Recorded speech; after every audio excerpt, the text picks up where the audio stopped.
Hello and welcome to the Runners World podcast with me, Rick Pearson. And me, Ben Hobson. Today we're speaking with Richard Blagrove about how much strength and conditioning runners actually have to do. We're answering the question. It's a big question. It's massive. But it's not actually. It's actually, he's great. Yeah, he's clarity itself. He's clarity himself. And I think the biggest takeaway for anyone listening will be that it's really not that daunting. Yes, what agreed. He says. Agreed. Like, everyone sort of hears, I've got to be doing this and I've got to be doing this. And then like he uses, he suddenly goes like bilateral and plyometrics. And, if you're not up on your terminology, you might be a bit like, oh my God, what the hell am I talking about? But thankfully, he's very good at explaining exactly what he means and the simplicity of it all. And we dive in a little bit into your newfound love and routine in the gym. Yeah, some bonus content there for real fans. I think what I like about Richard Blagrove, so he works at Loughborough, so he's a man at strength and conditioning. He knows very, very qualified, but he also has an appreciation for runners don't have endless time for this stuff. So let's do something twice a week that has like science-backed benefits that you can probably complete in, let's say, 40 minutes. But on the flip of that, he also brings in a whole suggestion of like, oh, that's right, yeah. If you've only got like 5-10 minutes every day, equally as good. And here's a way of doing some sort of microdosing your strength and conditioning. Yeah, so there's literally no excuses now. He delivers two different approaches which will both benefit all your running. So hopefully anyone listening who doesn't do any strength and conditioning, and I include myself. But not for long. Not for long. I do a bit, but not enough. And this really will, hopefully, it certainly encourages me to go and like do more and be a bit more diligent. Exactly, yeah. Accountable. Yeah, it'd be interesting to know what any of the listeners think about this. So if you've got any strength and conditioning tips, perhaps sort of exercises not mentioned, or just give us a little history of what you've been up to, let us know. podcast@runnersworld.co.uk. That's the one. Hey, look, should we bring on our guest of the week? Let's do it. Let's do it. Guest of the week. Here in the studio, guest of the week. Sometimes on the phone. Could be an athlete. Could be a physio or a complete unknown. This week, we're talking about strength and conditioning, and we're here with a bona fide expert on the subject. It's Richard Blagrove. So, Richard, thanks very much for coming on the Runners World podcast. Yeah, thanks very much for the invitation to come and speak. No, it's great. Could you give us a quick sense of your experience and background in this area?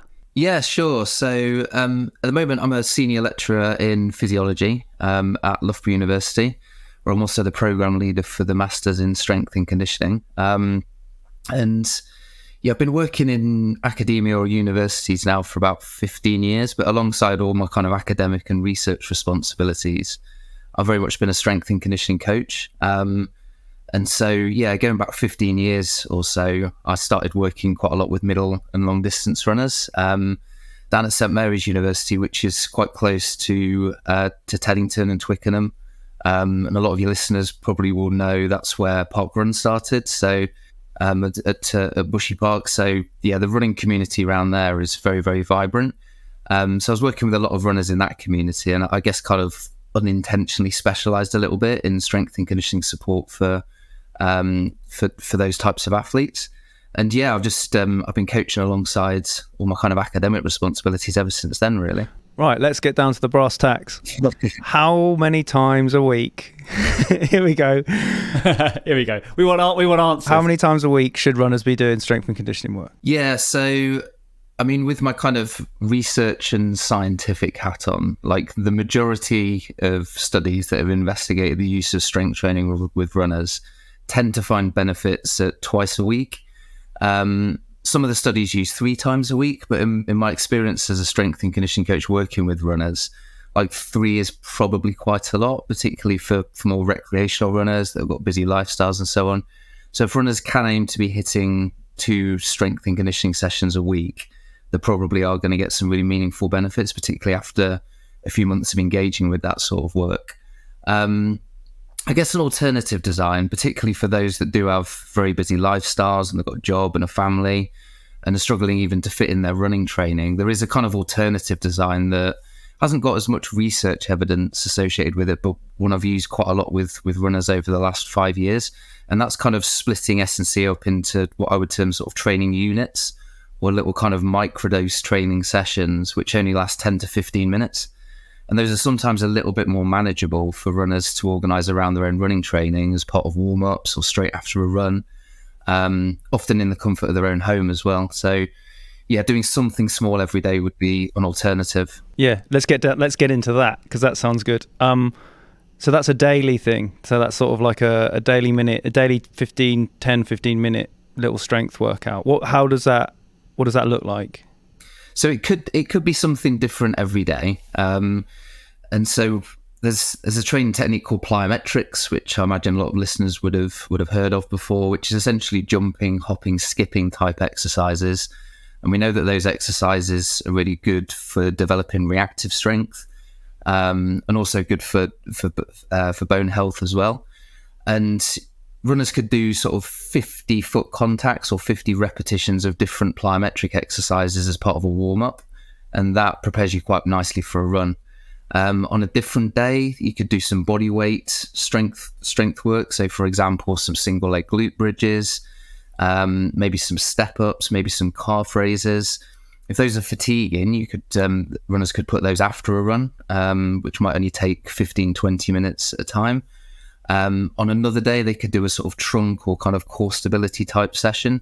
And so these little kind of microdose units through the week, they don't always have to look exactly the same, because it would obviously get boring doing it 5 or 6 days a week. But they could look a little bit different, but you end up covering off all the main sort of training activities and bases that you would put within these sort of 2 strength and conditioning sessions a week if you were to organise it like that. And it's quite nice to break down, I guess, as you did there. You've got sort of lower limb, core, you could do upper body. Like you could almost break each chunk each day into sort of like an area of body, right? Like that's quite a good way of doing it. Yeah, absolutely. And if a runner's been out and done like quite a hard tempo type effort or some sort of interval training, they probably don't feel like doing single leg squats or glute bridges or whatever. So doing 10 minutes of more upper body and trunk based work would make sense on a day like that. Whereas if they're going out for a more easy run, like incorporating some of the plyometric exercises or the lower limb strength work on one of those days would probably make a bit more sense.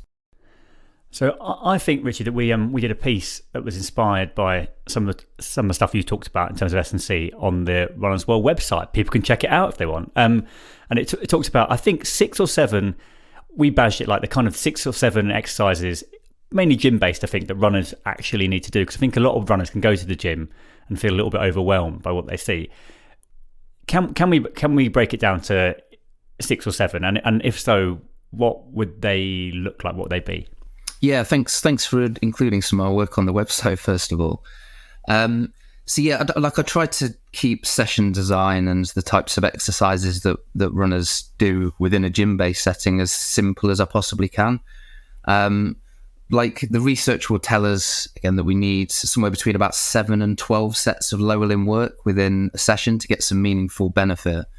And so within those 7 to 12 sets, I would try to pick maybe 3 exercises. For a more experienced runner, it might be 4.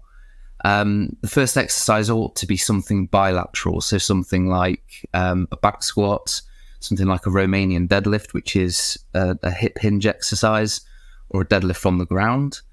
And then I would usually pick 2 unilateral or kind of single leg exercises. So something that looks a bit like a lunge, like a split squat or a reverse lunge or a lunge in place. And then something that resembles kind of like a step up. So starting off with like a dead leg step up and then moving on to a barbell step up and then ultimately like a single leg squat. So if runners can do sort of 3 to 4 sets of each of those 3 or 4 exercises, that will accumulate to the sort of 7 to 12 sets of work for the lower limb that we're after.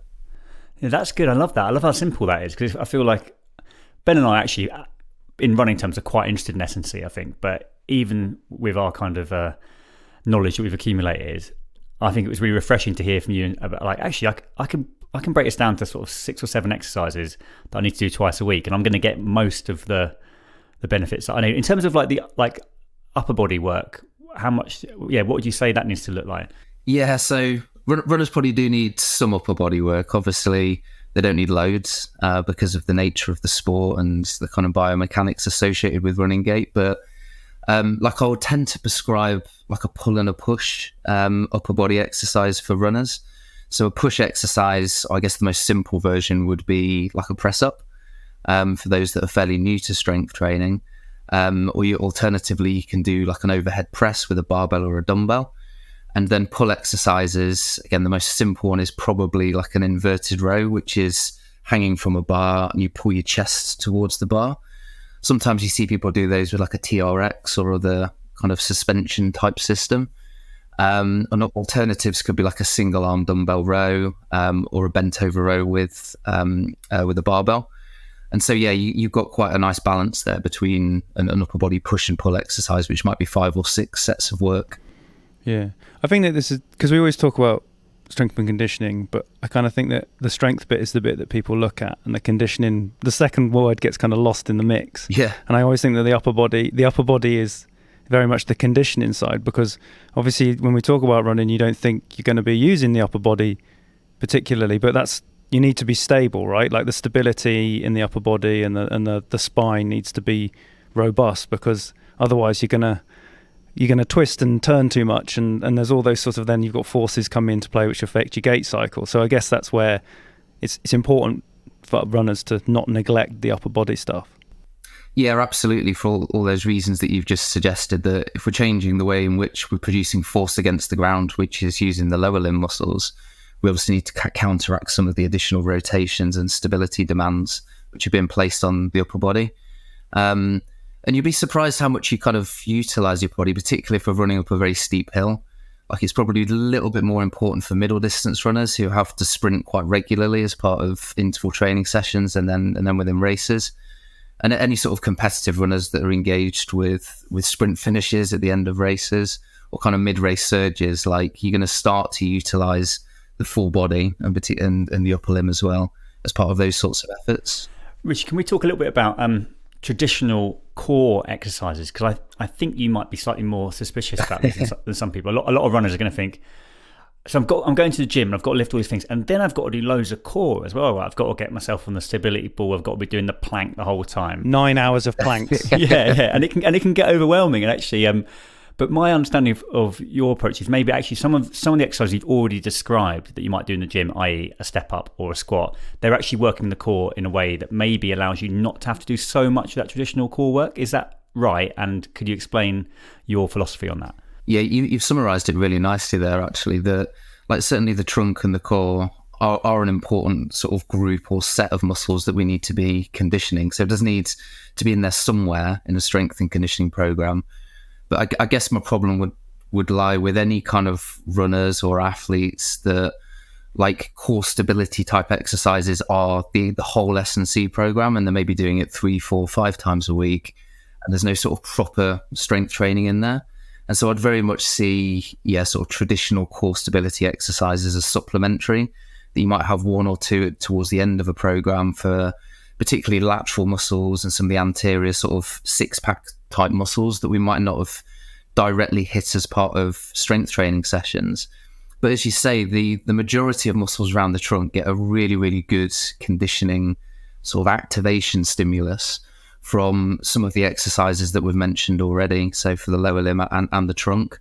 So if runners left those out, it probably wouldn't be the end of the world. But if they want to include 1 or 2, it's probably going to be a little bit beneficial. Is there any way that like a runner at home or just is able to assess their core? As in, would they be able to is there a sort of key things that you look for so that someone can judge how engaged or how strong their core actually is? Because I wouldn't really genuinely know for myself. I can kind of think like, well, I think I'm pretty stable, but like if I went and someone demanded that I did an exercise which was to clarify how good it was, I wouldn't have a clue. So is there sort of like a, if you can do X, Y, and Z, or just generally like how you position your body? Is there like an indicator of a good core? I mean, with my scientific hat on, the answer would be probably no. Right, good. Because I mean, the kind of core musculature has never really been defined particularly well. Like people kind of say, it's the muscles that are stabilizing the spine, but those go all the way from the neck all the way down to the knee if you include the hamstrings as well. So it's almost all the muscles within your entire body. But, I mean, there are sort of indirect ways that, like, certainly S&C coaches and some even national governing bodies have advocated over the years to try to sort of indirectly assess people's trunk control and stability.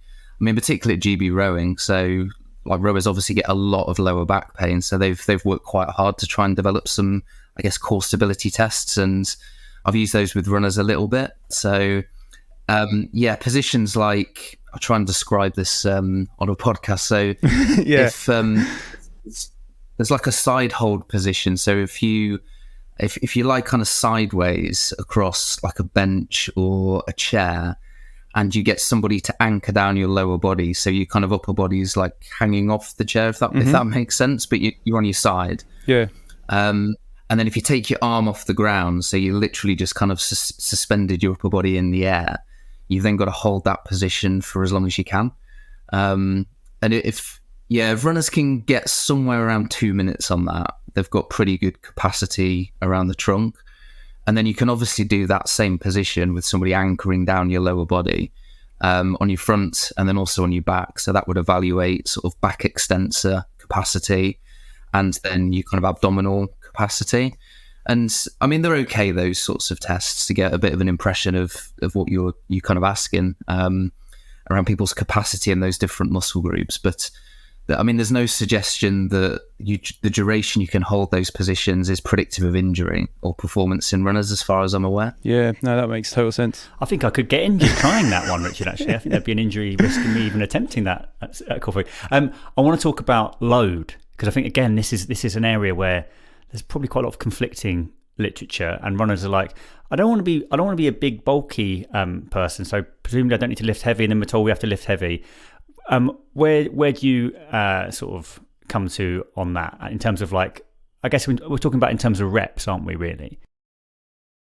Yeah, so to answer the first part of your question, there's very, very little evidence to suggest that if runners engage with 2 or 3 sessions of strength and conditioning a week, at least for a few months, they're going to put on any sort of muscle mass at all. Like the volume of work that we've kind of described so far, so doing maybe 3 or 4 lower body exercises, 2 or 3 sets of each, so we're doing 7 to 12 sets per session. You do that twice a week, that's not going to be sufficient volume to put on any kind of meaningful muscle mass, particularly when you've got all the running training alongside it. And so there seems to be very, very little risk, and it's a little bit of a myth that runners are going to get big and bulky by engaging with heavy resistance training.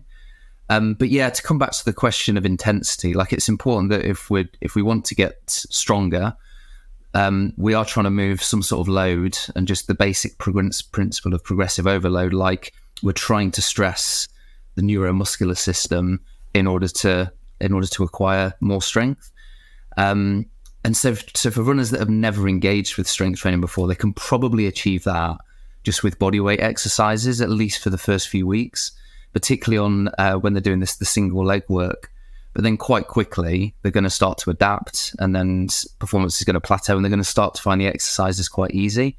So they're going to have to overload it, initially maybe just with medicine balls or resistance bands, but then it's probably sensible to start moving on to working with dumbbells and barbells, because we can load the sorts of exercises that we've mentioned a little bit more easily and safely using those sorts of equipment. And you talked about heavy resistance there. So what in terms of weight and starting off with body weight, because we've had discussions on here before that actually sort of lifting heavy sort of lower rep stuff, which is predominantly, I guess, utilized more by sprinters, but certainly can help all runners with their conditioning, because we're doing a lot of endurance and a lot of cardiovascular work, which sort of low weight, high repetition is kind of same sort of area, whereas running doesn't have any of that big sort of power stuff to it. So is that important too? Yeah, and I think those messages that you just mentioned are certainly appropriate, that we're, like, relatively speaking, we're looking to move like quite heavy loads through fairly low repetition ranges. But when I refer to low repetition ranges, I mean anything less than about 12 repetitions. And again, particularly for novices, so those that are just starting out strength training and haven't done much of this sort of work before, they probably can go as high as 12 repetitions and maybe even 15. And as long as they're working hard and at the end of the set, they couldn't do many more repetitions with the weight that they're using, they're probably going to get the same sort of strength adaptations than working at very, very low reps. So like just 2, 3, 4 repetitions at a time. And I mean, that evidence is actually quite new. It's only really been the last 5 years that even just the strength and conditioning industry generally has started to move to that line of thinking. And that would be the same for older individuals and young athletes that are new to strength training in any sort of sport. But then as we get more experience, like we definitely need to add a little bit of load and intensity to the exercise. And so it's more sensible to bring that repetition range down towards, the 3, 4, 5 repetitions per set, rather than go any higher.